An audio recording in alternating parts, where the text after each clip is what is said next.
Friends, welcome back to my channel. ನೀವೇನು ನನ್ನ ಚಾನಲ್ನ ಸಬ್ಸ್ಕ್ರೈಬ್ ಆಗಿಲ್ಲ ಅಂದರೆ ಈಗಲೇ ಹೋಗಿ ಸಬ್ಸ್ಕ್ರೈಬ್ ಮಾಡ್ಕೊಳ್ಳಿ. ಹಾಗೆ ಇವತ್ತು ಕರಿಮಣಿ ಇಂದಿನ ಪೂರ್ತಿ ಸಂಚಿಕೆಯಲ್ಲಿ ಏನಾಗ್ತಿದೆ ಅಂತ ಈ ವಿಡಿಯೋದಲ್ಲಿ ನೋಡೋಣ. ಇಲ್ಲಿ ಮೊದಲಿಗೆ ಸಾಹಿತ್ಯ ಅವರು ವೆಂಕಿ ಬಗ್ಗೆ ತಿಳ್ಕೊಂಡು ತುಂಬಾ ನೋವಲ್ಲಿ ಕಣ್ಣೀರು ಇಡ್ತಿರ್ತಾರೆ.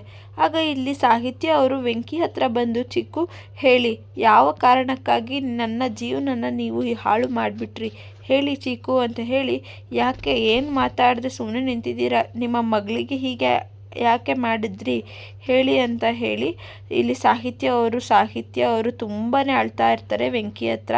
ಮಗಳು ಬದುಕಿಗೆ ಕೊಳ್ಳಿ ಇಡೋಕ್ಕೆ ನಿಮಗೆ ಹೇಗಾದರೂ ಮನಸ್ಸು ಬಂತು ಚಿಕ್ಕು, ನಿಮ್ಮ ಮೇಲೆ ಬೆಟ್ಟದಷ್ಟು ನಂಬಿಕೆ ಇಟ್ಕೊಂಡಿದ್ದೆ, ಸುಳ್ಳು ಮೇಲೆ ಸುಳ್ಳು ಹೇಳ್ತಾನೆ ಬಂದುಬಿಟ್ರಲ್ಲ ಚಿಕ್ಕು ಅಂತ ಹೇಳಿ, ಮನಸ್ಸು ಹೇಗಾದರೂ ಮನಸ್ಸು ಬಂತು ನಿಮಗೆ ಈ ಥರ ಮಾಡೋಕ್ಕೆ ಅಂತ ಹೇಳಿ ಇಲ್ಲಿ ಸಾಹಿತ್ಯ ಅವರು ಅಳ್ತಾನೆ ಇರ್ತಾರೆ.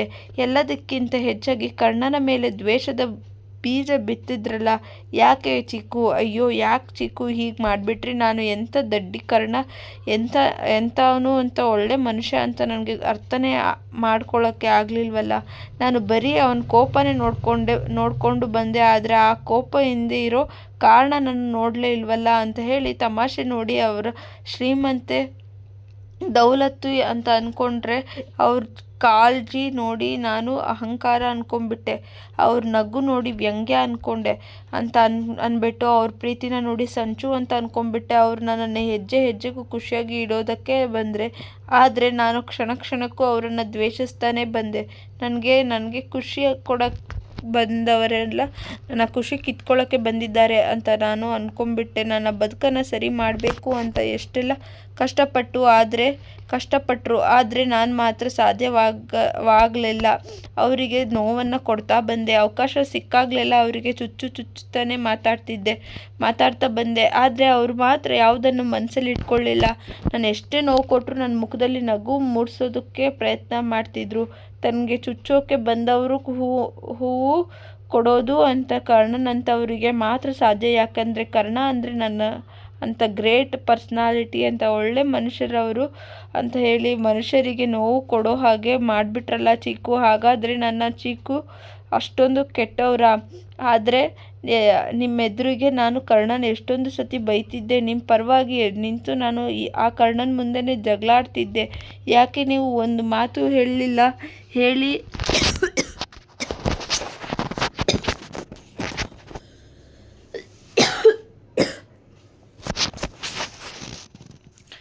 ಚಿಕ್ಕು, ಯಾಕೆ ನೀವು ಈ ರೀತಿ ಮಾಡಿಬಿಟ್ಟು ಮಾತಾಡ್ತಾ ಇಲ್ವಲ್ಲ ಯಾಕೆ ಅಂತ ಹೇಳಿ ಇಲ್ಲಿ ವೆಂಕಿ ಮುಂದೆ ಕೈ ಹಿಡ್ಕೊಂಡು ಸಾಹಿತ್ಯ ಅವರು ಹೇಳ್ತಿರ್ಬೇಕಾದ್ರೆ ಇಲ್ಲಿ ವೆಂಕಿ ಮಾತ್ರ ಏನೂ ಮಾತಾಡದೆ ಹಾಗೆ ನಿಂತಿರ್ತಾರೆ. ಇಲ್ಲಿ ರಾಧಾ ಮಿಸ್ ಬಂದು ಸಾಹಿತ್ಯ ಸಮಾಧಾನ ಮಾಡ್ಕೊ ಅಂತ ಹೇಳಿ ರಾಧಾ ಮಿಸ್ ಹೇಳಿದಾಗ, ಹೇಗೆ ಮೇಡಮ್, ಹೇಗೆ ಸಮಾಧಾನ ಮಾಡ್ಕೊಳ್ಳಿ ಮೇಡಮ್, ನಮ್ಮವರು ಅಂತ ಅಂದವ್ರಿಗೆ ದ್ರೋಹ ಮಾಡಿದ್ರೆ ಹೇಗೆ ಸಮಾಧಾನ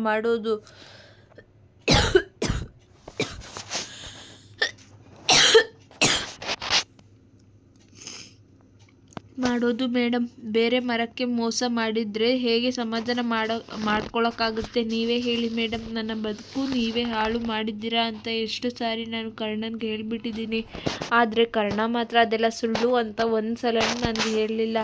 ಇಲ್ಲ, ನಾನು ಎಲ್ಲಿ ನೊಂದ್ಕೋತೀನಿ ಅಂತ ಹೇಳಿ ಕಾರಣ ಅವರು ಒಂದು ಸತಿನೂ ಆ ಮಾತು ಹೇಳಲೇ ಇಲ್ಲ ಮೇಡಮ್. ನನ್ನ ಮೇಲಿರೋ ಕಾಳಜಿಗೆ ಅವರಿಗೆ ಕೆಟ್ಟವರಾಗ್ತಿದ್ರು ಅಷ್ಟೇ ಅಲ್ಲ ಮೇಡಮ್, ನನಗೆ ಎಷ್ಟೇ ಹರ್ಟ್ ಮಾಡಿದ್ರು ಅವರು ಅದನ್ನೆಲ್ಲ ಮನಸ್ಸಿಗೆ ಹಾಕೋತಾನೆ ಇರಲಿಲ್ಲ, ಆದರೆ ಅವ್ರ ಪ್ರೀತಿ ಹೆಜ್ಜೆಲೂ ನನಗೂ ಕಾಪಾಡ್ತಾನೆ ಬಂದರು. ಕರ್ಣ ಅಲ್ಲಿ ಅಂತಿದ್ರೆ ನನ್ನ ಬದುಕು ಬಿರುಗಾಳಿಗೆ ಸಿಕ್ಕಿರೋದು ಗಾಳಿಪಟ ಆಗೋಗ್ತಿತ್ತು ಮೇಡಮ್, ನಾನು ದೊಡ್ಡ ತಪ್ಪು ಮಾಡಿಬಿಟ್ಟೆ ಮೇಡಮ್, ನಿಜವಾಗ್ಲೂ ನಾನು ದೊಡ್ಡ ತಪ್ಪು ಮಾಡಿಬಿಟ್ಟಿದ್ದೀನಿ ಅಂತ ಹೇಳಿ ಇಲ್ಲಿ ಸಾಹಿತ್ಯ ಅವರು ತುಂಬಾ ಅಳೋದಕ್ಕೆ ಶುರು ಮಾಡಿಬಿಟ್ಟಿರ್ತಾರೆ. ಅಳ್ತಾನೆ ಅಮ್ಮ ಸಾಹಿತ್ಯ ಮಗಳೇ ಅಂತ ಇಲ್ಲಿ ವೆಂಕಿ ಹೇಳಬೇಕಾದ್ರೆ, ಸಾಕು ಮಾಡಿ ನನ್ನ ಮಗಳು ಅಂತ ನಿಮ್ಮ ಬಾಯಲ್ಲಿ ಕರಿಬೇಡಿ, ನಿಮ್ಮ ಬಾಯಲ್ಲಿ ಆ ಶಬ್ದ ಕೇಳಿದ್ರೇ ನನಗೆ ಮೈಯೆಲ್ಲ ಉರಿದು ಬಿಡುತ್ತೆ, ಮೈಲಿಗೆ ಆಗಿಬಿಡುತ್ತೆ, ಮಗಳು ಅನ್ನೋ ಸಂಬಂಧನೇ ಗೊತ್ತಿಲ್ಲದೆ ಇರೋ ನಿಮಗೆ ಹಾಗೆ ಅಲ್ಲಿರೋರಿಗೆ ಇಲ್ಲಿ ಅಂತ ಹೇಳಿ ಸಾಹಿತ್ಯ ಅವ್ರು ಹೇಳ್ತಾರೆ. ನಿಜವಾಗ್ಲೂ ನಮ್ಮಪ್ಪನ ಸ್ಥಾನದಲ್ಲಿ ನಿಮ್ಮನ್ನು ನೋಡಿದ್ದೆ, ಆದರೆ ವೆಂಕಿ ಹೇಳಿ ಚಿಕ್ಕಪ್ಪ ನಮ್ಮನ್ನು ತೀರ್ಕೊಂಡ್ಬಿಟ್ಟಿದ್ದಾರೆ ಅಂತ ಹೇಳಿ ನಂಬ್ಕೋತಿದ್ದೀನಿ. ಚಿಕ್ಕಮ್ಮ ಚಿಕ್ಕು ದೇವರು ಅಂತ ಹೇಳಿ ನನ್ನ ಮನಸ್ಸಲ್ಲಿ ಇಟ್ಟು ಪೂಜೆ ಮಾಡ್ತಿದ್ದೆ. ಚಿಕ್ಕು ಆದರೆ ನೀವಿಬ್ಬರು ಮನುಷ್ಯರೇ ಅಲ್ಲ ರಾಕ್ಷಸರು ಅಂತ ತೋರಿಸ್ಬಿಟ್ರಿ ಅಂತ ಹೇಳಿ ಸಾಹಿತ್ಯ ಅವರು ವೆಂಕಿ ಹಾಗೂ ನಳಿನಿ ಅವರು ಅವರಿಗೆ ಬೈತಾ ಇರ್ತಾರೆ. ನೀವಿಬ್ಬರು ಕೊಟ್ಟಿರೋ ಸ್ಥಾನನೇ ನಿಮ್ಮಿಬ್ಬರಿಗೂ ಕೊಟ್ಟಿರೋ ಸ್ಥಾನನೇ ಬೇರೆ. ಕೆಟ್ಟದಕ್ಕಿಂತ ಎಲ್ಲದಕ್ಕಿಂತ ಹೆಚ್ಚಾಗಿ ಆ ಪುಣ್ಯಾತ್ಮ ಕರ್ಣನಿಗೆ ಹಾಗೆ ಮಾಡಿಬಿಟ್ರಲ್ಲ, ನನ್ನ ಮನಸ್ಸಿಗೂ ತುಂಬ ನೋವಾಗಿಬಿಟ್ಟಿದೆ, ತುಂಬಿಬಿಟ್ಟಿದೆ ಅಂತ ಹೇಳಿ ತಪ್ಪಿಗೆ ನಾನು ನಿಮ್ಮನ್ನು ಕ್ಷಮಿಸಲ್ಲ.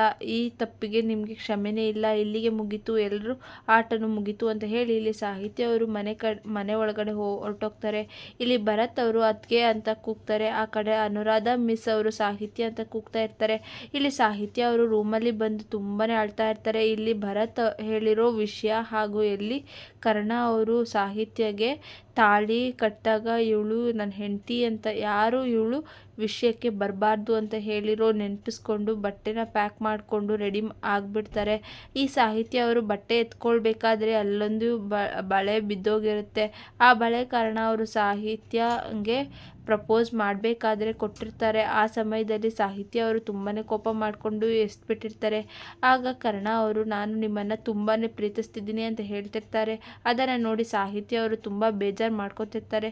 ಅಲ್ಲ ಸಾಹಿತ್ಯ, ಬಟ್ಟೆನೆಲ್ಲ ಪ್ಯಾಕ್ ಮಾಡಿಕೊಂಡು ಎಲ್ಲಿಗೆ ಹೋಗ್ತಿದ್ಯಾ, ನನ್ನ ಮಾತು ಕೇಳು ಅಂತ ಹೇಳಿ ಇಲ್ಲಿ ವೆಂಕಿ ಅವ್ರು ಹೇಳಬೇಕಾದ್ರೆ ಅವಳನ್ನು ಎಲ್ಲಿಗೆ ಹೊರಟಿದ್ಯಾ ಅಂತ ಕೇಳೋ ಅಧಿಕಾರ ನಿಂಗಿಲ್ಲ, ಅಧಿಕಾರನೇ ಕಳ್ಕೊಂಬಿಟ್ಟಿದ್ಯಾ ಅಂತ ಕ್ಯಾಪ್ಟನ್ ತಾತ ಅವರು ಹೇಳ್ತಾರೆ. ಆಗ ಕರ್ಣನ ಮನೆಗೆ ಹೊರಟಿದ್ದೀನಿ, ನಾನು ಅವರನ್ನು ಅರ್ಥ ಮಾಡ್ಕೊಳ್ದೆ ನಾನು ಮಾಡಿರೋ ತಪ್ಪಿಗೆ ಕ್ಷಮೆನೇ ಇಲ್ಲ ತಾತ. ನಾನು ಅವರಿಗೆ ಹೇಗೆ ಮುಖ ತೋರಿಸ್ತೀನೋ ಹೇಗೆ ಕ್ಷಮೆ ಕೇಳ್ತೀನೋ ನನಗೆ ಗೊತ್ತಾಗ್ತಿಲ್ಲ ತಾತ. ಅವರನ್ನು ನೋಡದೆ ಕ್ಷಮೆ ಕೇಳದೆ ನನಗೆ ಬೇರೆ ದಾರಿ ಇಲ್ಲ ತಾತ. ಆಮೇಲೆ ಕರ್ಣನ ಮನೆಯೇ ನನ್ನ ಮನೆ. ನನ್ನನ್ನು ಕ್ಷಮಿಸಿದ್ರೆ ಒಳ್ಳೆಯದು ತಾತ. ಅಕಸ್ಮಾತ್ ಅವರೇನಾದರೂ ನನಗೆ ಕ್ಷಮಿಸದೆ ತಿರಸ್ಕಾರ ಮಾಡಿದ್ರೆ ಅವರು ನನಗೆ ಕೊಟ್ಟಿರೋ ಶಿಕ್ಷೆ ಅಂತ ಹೇಳಿ ಅವ್ರ ಜೊತೆನೇ ಬದುಕ್ತೀನಿ ಅಂತ. ಆದರೆ ಇನ್ಮೇಲೆ ಕರ್ಣನ ಬದುಕಿಂದ ನನ್ನನ್ನು ದೂರ ಮಾಡೋಕ್ಕೆ ಯಾರ ಕೈಲಿಂದನೂ ಸಾಧ್ಯ ಇಲ್ಲ. ಇಷ್ಟು ದಿನ ಸುಳ್ಳು ಹೇಳಿ ನನ್ನನ್ನು ಕರ್ಣನಿಂದ ದೂರ ಮಾಡಿದ್ರಲ್ಲ, ನಿಮಗೆ ಏನಾದರೂ ಧೈರ್ಯ ಅನ್ನೋದಿದೆ ನನ್ನನ್ನು ಕರ್ಣನಿಂದ ದೂರ ಮಾಡಿ ನೋಡೋಣ ಅಂತ ಇಲ್ಲಿ ಸಾಹಿತ್ಯ ಅವರು ವೆಂಕಿ ಸವಾಲು ಹಾಕ್ತಾರೆ. ಭರತ್ ನನ್ನನ್ನು ಕರ್ಣ ಇರೋ ಕಡೆಗೆ ಅವರು ಇರೋ ಕಡೆ ನನ್ನನ್ನು ಕರ್ಕೊಂಡು ಹೋಗಿ ನಾನು ಅವರನ್ನು ಕ್ಷಮೆ ಕೇಳಬೇಕು. ಎಷ್ಟು ಬೇಗ ಆಗುತ್ತೋ ಅಷ್ಟು ಬೇಗ ನನ್ನನ್ನು ಕರ್ಕೊಂಡೋಗಿ ಅವ್ರ ಜೊತೆ ಮಾತಾಡಬೇಕು ಭರತ್ ಅಂತ ಹೇಳಿ ಇಲ್ಲಿ ಸಾಹಿತ್ಯ ಅವರು ಕೇಳ್ತಾ ಇರ್ತಾರೆ. ಆಗ ಇಲ್ಲಿ ಭರತ್ ಅವರು ಬನ್ನಿ ಅದಕ್ಕೆ ಅಂತ ಹೇಳಿ ಇಲ್ಲಿ ಸಾಹಿತ್ಯ ಅವರನ್ನು ಕರ್ಣನ ಮನೆ ಕಡೆ ಹೋಗ್ತಾರೆ. ಇಲ್ಲಿ ಸಾಹಿತ್ಯ ಹೋಗ್ತಿರೋದನ್ನು ನೋಡಿ ಅನುರಾಧ ಮಿಸ್ ಹಾಗೂ ಸ್ವರೂಪ್ ಕ್ಯಾಪ್ಟನ್ ತುಂಬಾ ಖುಷಿಯಾಗ್ಬಿಡುತ್ತೆ. ಆದರೆ ಇಲ್ಲಿ ನಳಿನ ವೆಂಕಿ ಅವರಿಗೆ ಮಾತ್ರ ತುಂಬಾ ಬೇಜಾರಾಗಿರುತ್ತೆ. ಇಲ್ಲಿ ಬ್ಲ್ಯಾಕ್ ರೋಸ್ ಖುಷಿ ಫೋನ್ ಮಾಡಿ ಎಲ್ಲನೂ ಹೇಳಿಬಿಡ್ತಾರೆ ಸಾಹಿತ್ಯ ಮನೆಗೆ ವಾಪಸ್ ಬರ್ತಿರೋದು. ಆಗ ಇಲ್ಲಿ ಬ್ಲ್ಯಾಕ್ ರೋಸ್ ಅನ್ರೇಸ್ ಪ್ರಸನ್ನ ಅವರಿಗಂತೂ ತುಂಬಾ ಶಾಕ್ ಆಗಿಬಿಡುತ್ತೆ.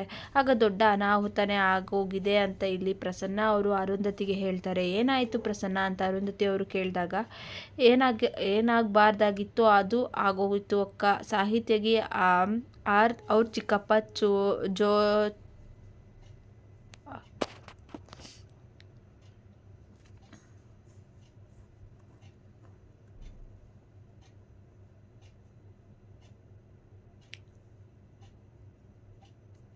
ಅವ್ರ ಜೂಜಲ್ಲಿ ಪಣಕ್ಕಿಟ್ಟು ಗೊತ್ತಾಗ್ಬಿಟ್ಟಿದೆ ಅಂತ ಇಲ್ಲಿ ಪ್ರಸನ್ನ ಅವ್ರು ಹೇಳ್ತಿದ್ದಂಗೆ ಅರುಂಧತಿಗಂತೂ ತುಂಬಾ ಶಾಕ್ ಆಗಿ ವಾಟ್ ಅಂತ ಹೇಳಿ ಅರುಂಧತಿ ಅವರು ಕೇಳಿದಾಗ ಈಗಷ್ಟೇ ಋಷಿ ಫೋನ್ ಮಾತಾಡದೆ ಅಕ್ಕ ಸಾಹಿತ್ಯ ಕರ್ಣನ ಜೊತೆ ಮಾತಾಡೋದಕ್ಕೆ ಮನೆಗೆ ವಾಪಸ್ ಬರ್ತಿದ್ದಾಳಂತೆ.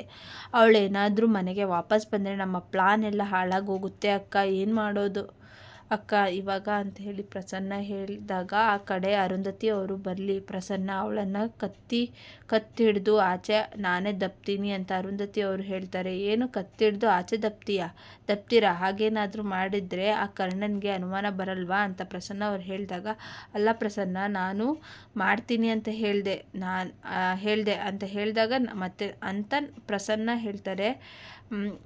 ಕೇಳ್ತಾರೆ ಎಲ್ಲಿ ನಿನ್ನ ಹೆಂಡತಿ ವನಜ ಅಂತ ಅರುಂಧತಿ ಅವರು ಪ್ರಸನ್ನನ ಕೇಳ್ತಾರೆ.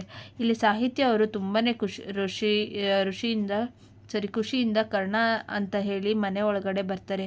ಇಲ್ಲಿ ಕರ್ಣನ ತಂದೆ ಪಾಪಮ್ಮ ಇಬ್ಬರು ಇರ್ತಾರೆ. ಬನ್ನಿ ಹತ್ರ ಹೋಗೋಣ ಅಂತ ಹೇಳಿ ಅಂತಿದ್ದಂಗೆ ತುಂಬ ಖುಷಿಯಾಗ್ಬಿಡುತ್ತೆ.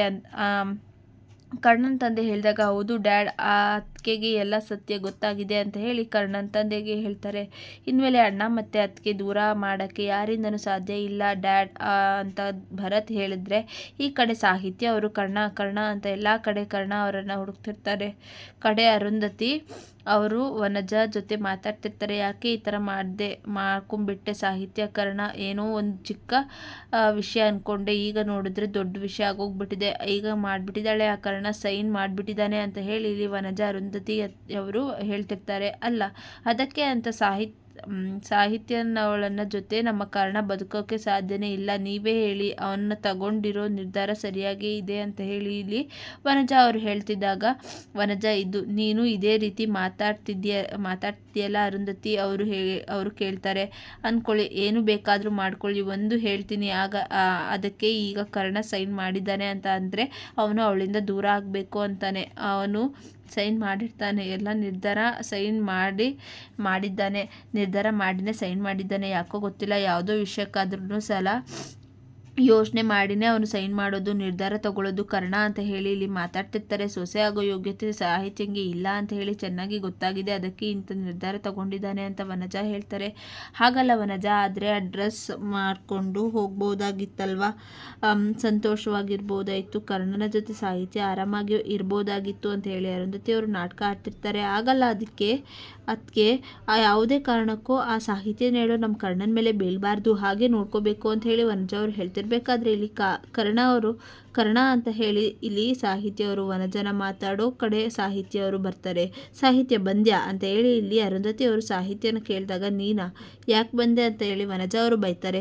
ಅದಕ್ಕೆ ನನಗೆ ನಾನು ಮಾಡಿರೋ ತಪ್ಪು ಅರಿವಾಗಿದೆ, ಅದಕ್ಕೆ ಕರ್ಣನ ಹತ್ರ ಕ್ಷಮೆ ಕೇಳಬೇಕು ಅಂತಲೇ ಬಂದೆ ಅಂತ ಹೇಳಿ ಸಾಹಿತ್ಯ ಅವರು ಹೇಳ್ತಾರೆ.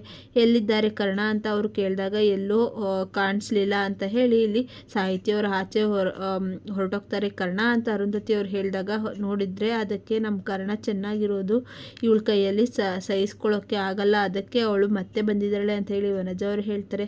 ಅವಳು ಯಾಕೆ ಬಂದಿದ್ದಾಳೋ ಏನೋ, ಪಾಪ ತುಂಬ ಗಾಬರಿ ಆಗಿದ್ದಾಳಲ್ವಾ ಅಂತ ಹೇಳಿ ಅರುಂಧತಿ ಅವರು ಹೇಳ್ತಾರೆ. ತಾವು ಗಾಬರಿನೂ ಇಲ್ಲ, ಏನೂ ಇಲ್ಲ, ಹೊಸ ಉಪಾಯ ಮಾಡಿಕೊಂಡು ಬಂದಿದ್ದಾಳೆ ಅಷ್ಟೇ ಅಂತ ಹೇಳಿ ಇಲ್ಲಿ ವನಜ ಅವರು ಹೇಳ್ತಾರೆ. ನೀವೇನು ಯೋಚನೆ ಮಾಡಬೇಡಿ, ಇವಳನ್ನು ಹೇಗೆ ಮನೆಯಿಂದ ಆಚೆ ಹಾಕಬೇಕು ಅಂತ ನನಗೆ ಚೆನ್ನಾಗಿ ಗೊತ್ತಿದೆ ಅಂತ ಹೇಳಿ ವನಜ ಅವರು ಅಲ್ಲಿಂದ ಆಚೆ ಹೊರಟೋಗ್ತಾರೆ. ಆಗ ಅರುಂಧತಿಗಂತೂ ತುಂಬಾ ಖುಷಿ ಆಗಿಬಿಡುತ್ತೆ. ಇಲ್ಲಿ ವನಜ ಅವರು ಡಿವೋರ್ಸ್ ಪೇಪರ್ಸ್ನ ಎತ್ಕೊಂಡು ಹೋಗಬೇಕಾದ್ರೆ ವನಜ ಅವರು ಏನು ಮಾತಾಡ್ತಿದ್ದೀರಾ, ಮಾತು ಕೇಳಿ ಅಂತ ಹೇಳಿ ಇಲ್ಲಿ ಅರುಂಧತಿ ಅವರು ಹೇಳ್ತಾರೆ. ಮಾತಾಡ್ತಿರ್ತಾರೆ. ಅರುಂಧತಿ ಅವರು ಮಾತು ಕೇಳದೆ ಎಲ್ಲಿ ಅಂತ ಸಾಹಿತ್ಯ ಕಡೆ ಹುಡ್ಕೊಂಡು ಬರ್ತಾರೆ. ಇಲ್ಲಿ ಕರ್ಣನ ತಂದೆ ಭರತ್ ಹಾಗೂ ಪಾಪಮ್ಮರವರು ತುಂಬಾ ಖುಷಿಯಾಗಿರ್ತಾರೆ. ಅಲ್ಲಿ ವನಜ ಅವರು ಸಾಹಿತ್ಯ ಅಂತ ಹೇಳಿ ಕೂಗ್ಕೊಂಡು ಬರ್ತಾರೆ. ಕರ್ಣ ಮನೇಲಿಲ್ಲ ಅಂತ ಹೇಳಿ ಇಲ್ಲಿ ವನಜ ಅವರು ಹೇಳಿದಾಗ, ಎಲ್ಲಿ ಹೋಗಿದ್ದಾರೆ ಅಂತ ಸಾಹಿತ್ಯ ಕೇಳ್ತಾರೆ. ಗೊತ್ತಿಲ್ಲ ಅಂತ ಹೇಳಿ ವನಜ ಅವರು ಹೇಳ್ತಾರೆ.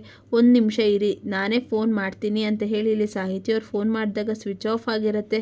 ಅಲ್ಲಿಗೆ ಅರುಂಧತಿ ಅವರು ಕೂಡ ಬರ್ತಾರೆ. ಏನೇ ನೀನು ಫೋನ್ ಮಾಡಿದ ತಕ್ಷಣ ಕಾಲ್ ರಿಸೀವ್ ಮಾಡಿಬಿಟ್ಟು ನಿನ್ನ ಜೊತೆ ಖುಷಿಯಾಗಿ ಹರಟೆ ಹೊಡೆಯೋಕ್ಕೆ ನೀನೇನು ಸ್ವಲ್ಪ ತೊಂದರೆ ಕೊಟ್ಟಿದ್ಯಾ ಅವನಿಗೆ ಅಂತ ಹೇಳಿ ವನಜ ಅವ್ರು ಹೇಳಿದಾಗ, ಹೌದು, ನೀವು ಹೇಳ್ದಂತೂ ನಿಜನೇ, ನಾನು ಕರ್ಣನಿಗೆ ತುಂಬಾ ನೋವು ಕೊಟ್ಬಿಟ್ಟಿದ್ದೀನಿ, ಆದರೆ ಇನ್ಮೇಲೆ ಆ ಥರ ಆಗಲ್ಲ, ಕರ್ಣನ ಮನಸ್ಸಿಗೆ ನೋವನ್ನು ಮಾಡಲ್ಲ, ಅವರನ್ನು ಖುಷಿಯಾಗಿ ನೋಡ್ಕೋತೀನಿ ಅಂತ ಹೇಳಿ ಸಾಹಿತ್ಯ ಅವ್ರು ಹೇಳ್ತಾರೆ.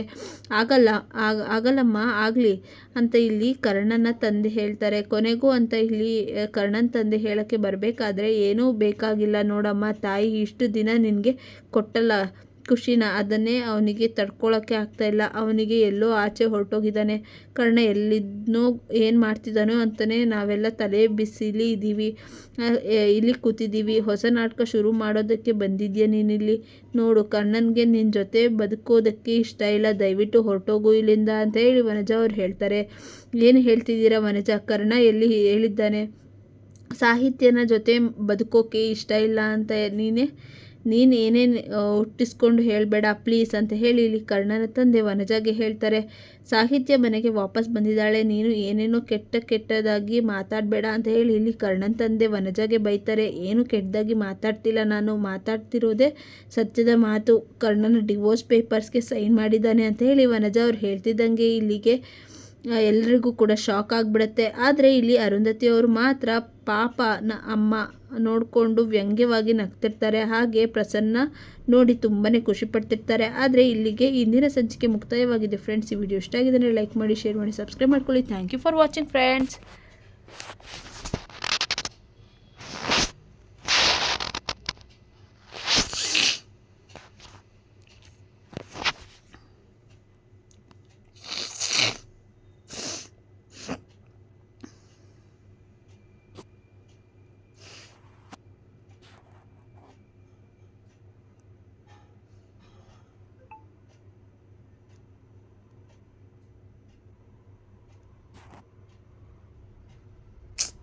ದರಿದ್ರನ ಒಬ್ಬ ಬೇರೆ ಬಂದ್ರಿ ಈಗ ನೋಡು ಮಕ